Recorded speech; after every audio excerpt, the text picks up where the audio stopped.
Hello friends, welcome to my channel passion polity. मैं आपका दोस्त फैसल अहमद। आज का हमारा टॉपिक है संविधान का भाग 3 मौलिक अधिकार। जैसा कि मैं आपको बता दूं, मैं अपने चैनल पर भाग 1 भाग 2 संविधान का भाग 1 भाग 2 मैं पढ़ा चुका हूं। आप मेरे चैनल पर जाके विजिट कर सकते हैं। आज का हमारा टॉपिक है फ्रेंड्स संविधान का भाग 3 मौलिक अधिकार।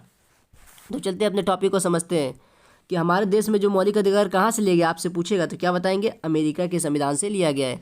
और मैं आपको ये भी बता दूं, दूसरा पॉइंट क्या है कि मूल संविधान कुल कितने मौलिक अधिकार थे? 7 मौलिक अधिकार थे, लेकिन वर्तमान में कितने? 6 मौलिक अधिकार है। इसको आगे डिस्कस करते हैं, कौन से मौलिक अधिकार को समाप्त कर दिया गया। वर्तमान में कुल 6 मौलिक अधिकार है। चलते हैं समझते हैं फ्रेंड्स। तो पहला आपको दिख रहा होगा समानता का अधिकार, दूसरा है स्वतंत्रता का अधिकार। तो पूछेगा समानता का अधिकार का उल्लेख कहाँ से कहा था? अनुच्छेद 14 से 18। स्वतंत्रता का अनुच्छेद 19 से 22। शोषण के विरुद्ध अधिकार, जैसा कि तीसरा आपको दिख रहा होगा अनुच्छेद 23-24 में इसका उल्लेख है। धार्मिक स्वतंत्रता का अधिकार अनुच्छेद 25 से 28। सभ्यता एवं संस्कृति का अधिकार अनुच्छेद 29-30 में इसका उल्लेख है। संपत्ति का अधिकार अनुच्छेद 31 में है। 7वां है संवैधानिक उपचारों का अधिकार अनुच्छेद 32। तो मैं आपको बता दूं फ्रेंड्स कि जो संपत्ति का अधिकार इसी को समाप्त कर दिया गया है, जो अनुच्छेद 31 में इसका उल्लेख था, इसी को समाप्त कर दिया गया है। तो वर्तमान में कुल कितने मौलिक अधिकार हैं? 6 मौलिक अधिकार हैं। आगे अब नोट में समझ लीजिए। नोट्स में आप देखिए क्या है। संपत्ति के अधिकार को प्रधानमंत्री, जैसा कि आपको देखो प्रधानमंत्री मोरारजी देसाई के शासनकाल में, पूछेगा कौन से किसके समय में? मोरारजी देसाई के शासनकाल में 44वें संविधान संशोधन 1978 के तहत इसे क्या कहते हैं? समाप्त कर दिया गया। अब इसका पूछेगा, अब इसका उल्लेख अनुच्छेद 300 के ए में कर दिया गया है। इस प्रकार संविधान में कुल कितने मौलिक अधिकार है? 6 मौलिक अधिकार है। फ्रेंड्स, अगर वीडियो पसंद आए तो लाइक कमेंट शेयर सब्सक्राइब करना ना भूलें। तब तक के लिए हम आगे बढ़ते हैं फ्रेंड्स।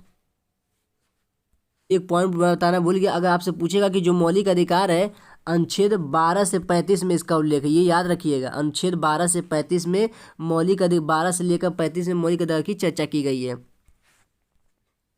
12 समझ लेते हैं। पूछेगा अनुच्छेद 12 में क्या है? अनुच्छेद 12 में राज्य शब्द को परिभाषित किया गया है, ये याद रखिएगा फ्रेंड्स।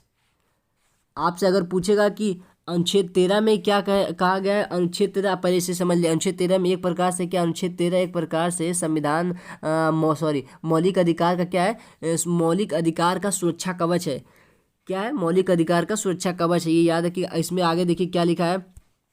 इस अनुच्छेद के तहत न्यायपालिका को शक्ति दी गई है कि कोई ऐसा, देखिए, कोई ऐसा विधि या नियम जो ना बनाया जाए जो मौलिक अधिकार को क्या करे? हनन करे, मौलिक अधिकार का हनन करे या उसका नुकसान करे।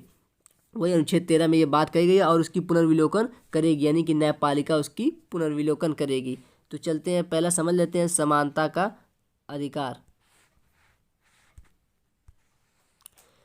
आपको दिख रहा होगा समानता का अधिकार।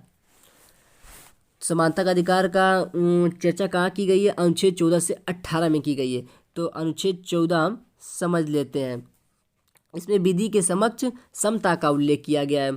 तो इसको नीचे देखिए क्या लिखा है। इस अनुच्छेद के तहत राज्य सरकार अगर कोई नियम या कानून बनाती है तो एक समान बनाए और एक समान लोगों पर लागू करे। इसका मतलब ये है कि जैसे मान लीजिए यूपी में जो योगी सरकार है, अगर कोई कानून बना रही है तो ये नहीं कि हिंदू धर्म में अलग हो मुस्लिम धर्म में अलग हो, कोई भी कानून बनाए दोनों लोगों पर समान बनाए। अब अनुच्छेद 15 समझ लेते हैं। अनुच्छेद 15 में इसके पहले कुछ लिखा है, इसमें निम्नलिखित बातों का उल्लेख किया गया। अनुच्छेद 15 की बात हो रही है, तो अनुच्छेद 15(1) समझते हैं।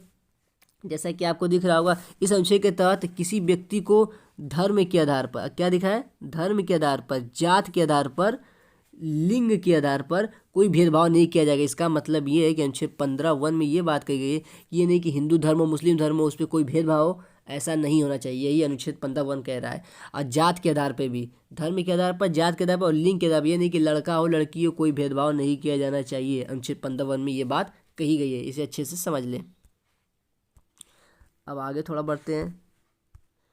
अनुच्छेद 15(2) में क्या कहा गया? इस अनुच्छेद के तहत किसी व्यक्ति को, नीचे आपको दिख रहा होगा क्या, सार्वजनिक स्थल, मंदिर, मस्जिद पर कोई, यानी कि सार्वजनिक स्थल मान लो कोई रेस्टोरेंट हो, कोई दुकान हो, ये नहीं कि हिंदू धर्म का व्यक्ति वहाँ जा नहीं सकता, मुस्लिम धर्म का व्यक्ति वहाँ जा नहीं सकता, चाहे निम्न वर्ग का व्यक्ति वहाँ जा नहीं सकता, ऐसा कोई बातचीत नहीं होनी चाहिए, ऐसा कोई मतभेद नहीं होना चाहिए, भेदभाव नहीं होना चाहिए, ये अनुच्छेद 15(2) कह रहा है। अनुच्छेद 15(3) समझ लेते हैं फ्रेंड्स। अनुच्छेद 15(3) में कहा गया इस अनुच्छेद के तहत घरेलू हिंसा से शिकार, यानी कि किसी मान लीजिए घर के अंदर कोई मान लो लड़की को कोई तंग कर रहा है, चाहे उसके घर वाले, तो राज्य सरकार की ये जिम्मेदारी बनती है कि उसकी रक्षा और सुरक्षा करेगी। अनुच्छेद 15(3) में ये बात कही गई है। तो चलते हैं फ्रेंड्स, अनुच्छेद 16 समझते हैं। अनुच्छेद 16। अनुच्छेद 16, इस अनुच्छेद में अवसर की समानता को उल्लेख किया गया है।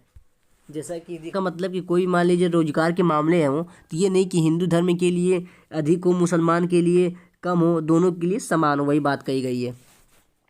तो अनुच्छेद 16(1) समझते हैं।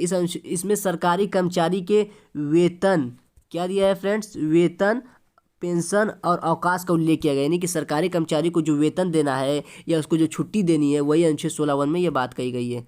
अनुच्छेद 16(4) में समझ लेते हैं फ्रेंड। जैसा कि आपको दिख रहा होगा, इसमें सरकारी नौकरियों में ST SC, जैसे आप जानते हैं कि मान लीजिए SSC GD हो, चाहे सीट हो, चाहे यूपी पुलिस हो, जो आप फॉर्म फिल कर रहे हैं, तो उसमें ST SC और OBC को जो आरक्षण दिया जाता है अनुच्छेद 16(4) के तहत दिया जाता है, इसे याद रखिएगा।